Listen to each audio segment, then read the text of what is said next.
2 বছর হয়ে গেল জাতীয় দলে দেখা নেই। ক্লাবের হয়েও মাঠে নামতে পেরেছেন খুব কম সংখ্যক ম্যাচে।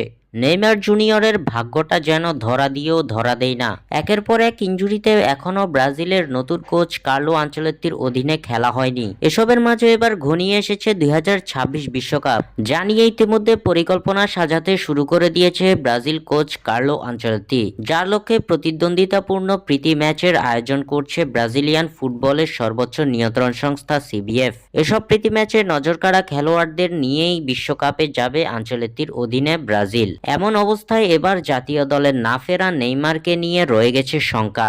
আদৌ কি আসন্ন বিশ্বকাপে খেলতে পারবেন কিনা নেইমার, সে প্রশ্নই এখন ঘুরপাক খাচ্ছে সর্বস্তরে। এদিকে কিছুদিন আগে আবারও হাঁটুর অস্ত্রোপচার করিয়েছেন নেইমার। তবে স্বস্তির বিষয়, সফলভাবে হওয়া অস্ত্রোপচারের পর এবার সম্পূর্ণ সুস্থ হয়ে মাঠে ফিরতে চলেছেন ব্রাজিলিয়ান পোস্টার বয়। আগামী মার্চেই জাতীয় দলে ফিরতে যাচ্ছেন নেইমার জুনিয়র। আসন্ন ফিফা উইন্ডোতে মার্চে ফ্রান্সের বিপক্ষে একটি প্রীতি ম্যাচ খেলবে সেলেসাওরা। বিশ্বকাপের প্রস্তুতি হিসেবে দীর্ঘ 10 বছর পর ফরাসিদের বিপক্ষে মাঠে নামতে চলেছে 5বারের বিশ্ব চ্যাম্পিয়নরা। ফ্রান্সের বিপক্ষের এই ম্যাচ দিয়ে দীর্ঘ 2 বছর পর জাতীয় দলের ডেরায় ফিরতে যাচ্ছেন নেইমার, এমনটাই জানিয়েছে সেলেসাও কোচ কার্লো আনচেলত্তি। নেইমারের ফেরার খবরে উচ্ছ্বাস বইছে ব্রাজিল শিবির ও ভক্তদের মাঝে।